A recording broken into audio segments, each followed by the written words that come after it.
নমস্কার, সপনা আবেক নিউজ নেটওয়ার্কে স্বাগত। বছর শুরুর উৎসবের মৌসুমে অনির্দিষ্টকালের জন্য একাধিক লোকাল ট্রেন বাতিলের সিদ্ধান্ত নিল রেল কর্তৃপক্ষ। মাথায় হাত নিত্যযাত্রীদের।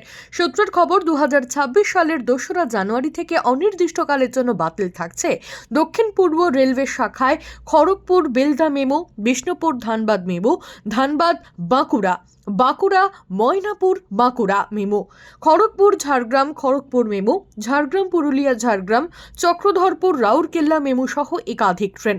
অন্যদিকে 2026 সালের 3রা জানুয়ারি থেকে বাতিল থাকছে Belda Kharagpur memo, Jharsuguda Sambalpur Jharsuguda memo, Jharsuguda Rourkela, Rourkela Chakradharpur memo সহ একাধিক ট্রেন। মূলত উপযুক্ত প্যাসেঞ্জার না হওয়ায় এই সিদ্ধান্তের পথে হেঁটেছে রেল। তবে নতুন বছরের শুরু থেকে এত সংখ্যক ট্রেন বাতিল থাকায় সমস্যায় পড়বেন নিত্যযাত্রীরা। জয় হিন্দ।